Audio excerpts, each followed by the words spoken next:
¿Qué tal, conectados? ¿Listos para otra aventura? Hoy los vamos a sumergir en la vida de un personaje que seguro han visto en billetes y monumentos, pero cuya historia va mucho más allá.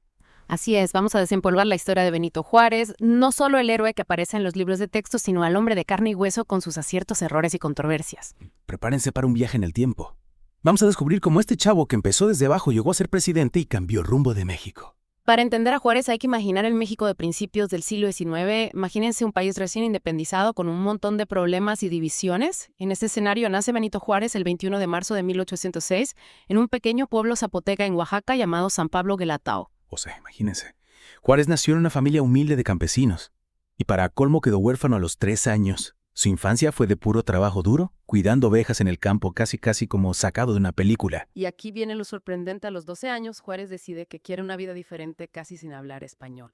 Se lanza una aventura.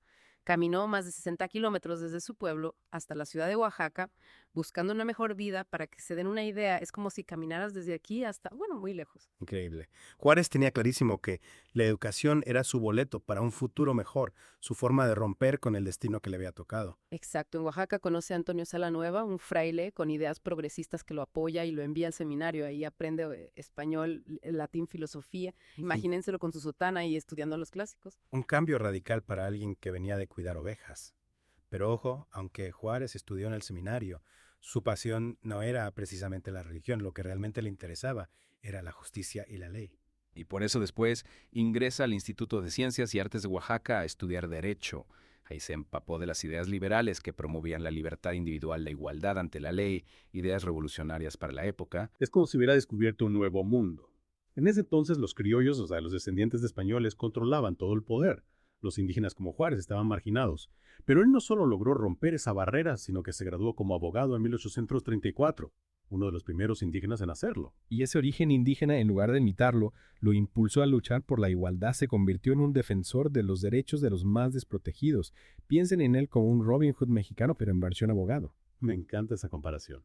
Y bueno, después de años como abogado, en 1847, Juárez se convierte en gobernador de Oaxaca y demostró que era un líder nato, mejorando las finanzas, construyendo escuelas. O sea, no solo hablaba, sino que hacía cosas. Pero como en toda buena historia, no todo fue fácil. En 1853, el general Santa Anna, un personaje bastante complicado, regresa al poder y empieza a perseguir a los liberales, entre ellos a Juárez. Y ahí comienza otra aventura. Juárez tuvo que exiliarse en Cuba y luego en Nueva Orleans para escapar de Santa Ana. Imagínenselo en un país extranjero planeando cómo cambiar el destino de México. Ese exilio fue crucial para Juárez. Ahí tuvo tiempo para analizar otros sistemas de gobierno y madurar sus ideas. Aprendió de otras experiencias para luego aplicarlas en México. Como un estudiante de intercambio, pero en versión política. Y cuando regresa a México en 1855, se une al Plan de Ayutla, un movimiento para derrocar a Santana, y lo logran. Juárez se convierte en ministro de Justicia y comienza una era de grandes cambios para México. Exacto, aquí comienza una época crucial, la reforma liberal. Imagínense un choque entre dos visiones de México: los conservadores, que querían mantener el poder de la iglesia, y las viejas estructuras. Y los liberales como Juárez, que buscaban un México más moderno con libertad individual e igualdad ante la ley. Un cambio total. Y en medio de esta batalla de ideas, en 1857 se aprueba una nueva constitución que cambiaría para siempre la historia de México. Una constitución que traía ideas revolucionarias. Entre ellas, la separación de la Iglesia y el Estado. Imagínense la polémica que eso causó en un México tan católico. Es que hasta ese momento la iglesia tenía un poder enorme, controlaba tierras. La educación era como un estado dentro del estado, pero para Juárez y los liberales esa situación frenaba el progreso de México. Ajá. Querían un país más justo donde todos tuvieran las mismas oportunidades sin importar su religión. Y claro, los conservadores no se quedaron con los brazos cruzados, vieron la Constitución como una amenaza a su poder. Y ahí fue cuando estalló la Guerra de Reforma. Un México dividido en plena guerra civil. Y justo en medio de este caos, Juárez asume la presidencia. ¿Se imaginan la presión? Pues en lugar de echarse para atrás, Juárez sigue adelante con las reformas entre 1859 y 1860, promulga las famosas leyes de reforma que cambiarían para siempre la relación entre la Iglesia y el Estado en México. Uf. Esas leyes fueron un verdadero terremoto para la sociedad mexicana. ¿Nos puedes contar cuáles fueron las más importantes? Claro. Para empezar está la Ley de Nacionalización de Bienes Eclesiásticos. Básicamente le quitaba a la Iglesia el control de sus propiedades y las ponía a la venta. Imagínense la cantidad de tierras que la Iglesia poseía. Era una fortuna. ¿Y qué pasó con esas tierras? Bueno, la idea era redistribuirlas para que hubiera más igualdad, pero en la práctica muchos campesinos que dependían de esas tierras se vieron afectados. Es un tema complejo que aún se debate. O sea que las cosas no siempre salen como se planean. Y además de la ley de nacionalización, hubo otras leyes importantes. Sí, varias. Otra que causó mucho revuelo fue la ley del matrimonio civil. Hasta ese momento el matrimonio era un asunto exclusivamente religioso, pero con esta ley el matrimonio se convertía en un contrato civil. O sea, ya no dependía de la iglesia, sino del Estado. Wow, eso sí que fue un golpe para la iglesia. ¿Y qué más? También se creó el registro civil que le quitaba a la iglesia el control de los nacimientos, las defunciones, los matrimonios. Todo pasaba a manos del Estado. Un cambio radical.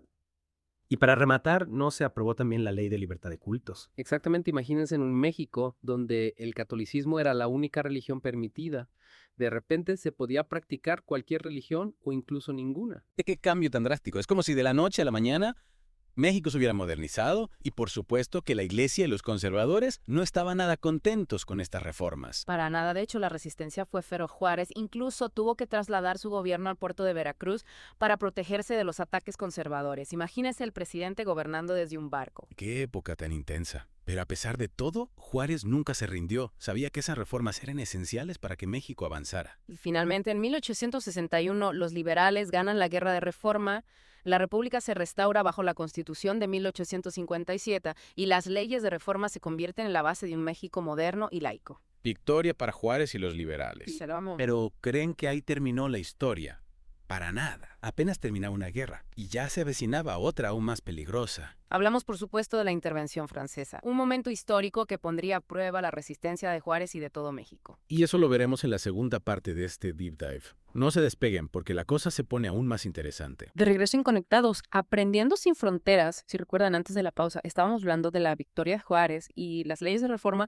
Parecía que México por fin iba a encontrar la paz, pero como en una buena serie siempre hay un giro inesperado. Y vaya que este giro fue dramático. De la nada aparece un nuevo enemigo, Francia, que junto con España e Inglaterra decide intervenir en México. Pero ¿por qué meterse en un país que apenas estaba saliendo de una guerra civil? Bueno, la cosa es que después de la Guerra de Reforma México estaba en bancarrota. Imagínenselo como si después de una fiesta te llega la cuenta y no tienes ni un peso para pagarla a Juárez. Para intentar poner orden en las finanzas, decides suspender el pago de la deuda externa por 2 años. Era una medida arriesgada pero necesaria. Ajá, es como decirle a tus amigos, oigan, denme chance de recuperarme, ya luego les pago. Pero claro, a los países europeos no les hizo mucha gracia la idea. Exactamente. España, Francia e Inglaterra, que eran como los acreedores de México, se pusieron furiosos y decidieron enviar tropas para exigir el pago de la deuda. Hasta ahí parecía una disputa normal entre países, pero Francia, liderada por Napoleón III, tenía otros planes. ¿Otros planes? ¿A qué te refieres? Napoleón III era un emperador ambicioso que soñaba con expandir el poder de Francia por todo el mundo. Veía en México un país debilitado por las guerras, la oportunidad perfecta para establecer una colonia francesa en América. Imagínenselo como si quisiera abrir una sucursal de Francia en nuestro territorio. Eso sí que es ser oportunista. ¿Y qué hicieron los mexicanos ante esta amenaza? Bueno, la situación era complicada. Por un lado estaban los liberales liderados por Juárez, que defendían la República y la soberanía de México. Por otro lado estaban los conservadores, que habían perdido poder con las reformas de Juárez y veían en Francia una oportunidad para recuperar su influencia. O sea que México estaba dividido de nuevo. Y ahora con una potencia extranjera metida en el asunto. ¿Cómo se las arregló Juárez para enfrentar esta crisis? Juárez era un hombre astuto y un gran estratega. Sabía que no podía vencer a Francia en un enfrentamiento directo, así que decidió usar a la diplomacia a su favor. Mientras tanto, tuvo que huir de la capital y establecer su gobierno en diferentes ciudades del norte del país. Imagínenselo como un nómada, siempre en movimiento para evitar ser capturado por los franceses. Un presidente en constante movimiento. Suena agotador. Pero ¿cómo la diplomacia iba a ayudar a México a vencer a un ejército tan poderoso como el francés? Juárez se enfocó en 2 estrategias. Primero, buscó el apoyo de Estados Unidos, que veía con recelo la intervención europea en América.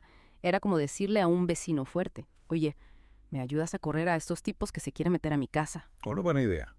2 cabezas piensan mejor que una y más, si una de esas cabezas tiene un ejército poderoso. ¿Y cuál fue la segunda estrategia? La segunda estrategia fue ganar tiempo. Juárez sabía que Francia no podía mantener una guerra costosa en México por mucho tiempo, especialmente si Estados Unidos presionaba para que se retiraran. Era como una partida de ajedrez donde Juárez movía sus piezas con paciencia, esperando el momento oportuno para dar el jaque mate. Una estrategia a largo plazo. Y mientras tanto, ¿Qué pasaba en México con la intervención francesa? Bueno, Francia logró tomar el control de la capital y establecer un gobierno monárquico con un emperador austriaco llamado Maximiliano de Habsburgo. Imagínense, un austriaco gobernando México. Los conservadores mexicanos apoyaron a Maximiliano esperando que les devolviera el poder que habían perdido. La cosa se puso más rara todavía. Un austriaco en México apoyado por los conservadores. ¿Y qué pasó con Maximiliano? Logró consolidar su imperio. Pues no, Maximiliano, aunque tenía buenas intenciones, no conocía la realidad de México y cometió muchos errores. Además, la resistencia liberal, liderada por Juárez, nunca se rindió.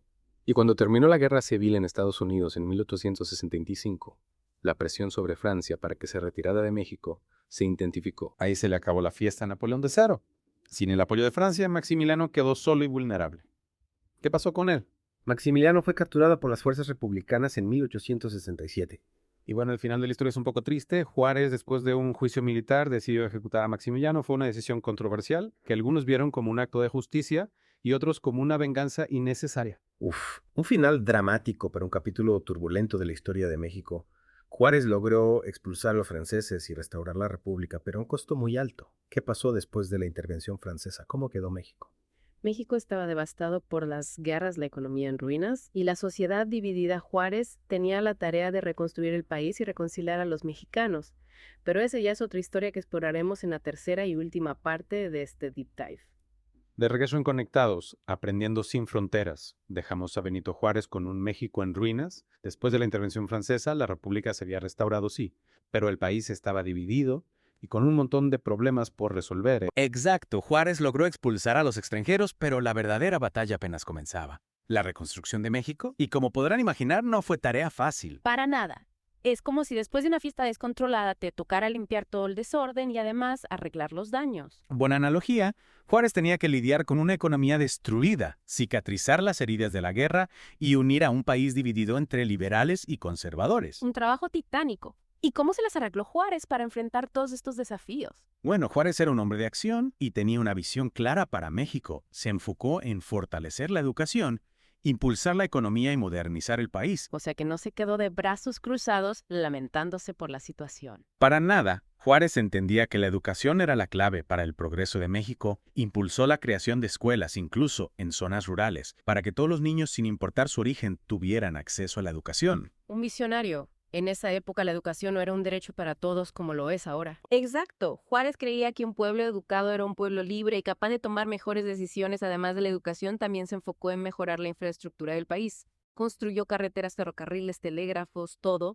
para conectar a México y hacerlo más competitivo. Como un ingeniero social, que estaba construyendo las bases para un México moderno. Exactamente. Y no olvidemos sus esfuerzos por fortalecer las instituciones republicanas. Juárez era un defensor del Estado de Derecho, de la separación de poderes, quería evitar que México volviera a caer en dictaduras o gobiernos autoritarios. Un demócrata convencido. Pero a pesar de todos sus logros, Juárez también tuvo sus críticos, ¿verdad? Sí, claro, ningún líder se salva de las críticas, y menos en un país tan complejo como México. Algunos criticaban que se estaba aferrando al poder ya que había sido presidente por varios periodos. Otros lo acusaban de ser demasiado autoritario, de no escuchar a sus opositores. Es como en el fútbol siempre habrá quien critique al entrenador aunque gane el campeonato. Así es, la política es un terreno complicado y las decisiones de un líder siempre tendrán consecuencias y generarán diferentes opiniones. Lo importante es analizar la historia con una mirada crítica, entendiendo el contexto en el que se tomaron esas decisiones. Totalmente de acuerdo. Y bueno, para ir cerrando este deep dive, ¿cuál dirías que es el legado de Juárez? ¿Cómo lo recordamos hoy en día? Juárez es una figura central en la historia de México. Es considerado el padre de la patria, el defensor de la República, el símbolo de la resistencia ante la adversidad. Sus reformas liberales sentaron las bases para un México moderno, laico y democrático. Qué responsabilidad cargar con ese título. Pero como bien dijiste antes, ningún personaje histórico es perfecto. Claro, Juárez tuvo sus errores, sus decisiones controvertidas, sus momentos oscuros, pero a pesar de todo, su legado sigue vigente. Nos recuerda la importancia de luchar por la justicia, la libertad, la igualdad, valores que siguen siendo relevantes en el México de hoy. Sin duda, Benito Juárez fue un personaje complejo y fascinante, un hombre que marcó un antes y un después en la historia de México. Y con esto llegamos al final de nuestro Deep Dive sobre Benito Juárez. Esperamos que les haya gustado este viaje por la historia de México. Recuerden que Conectados, Aprendiendo sin Fronteras, no se trata solo de memorizar fechas y nombres, sino de comprender el pasado para construir un futuro mejor. Nos vemos en el próximo episodio con una nueva aventura. Y no olviden dejar sus comentarios, queremos saber qué piensan de Juárez y de todo lo que hemos platicado. Hasta la próxima.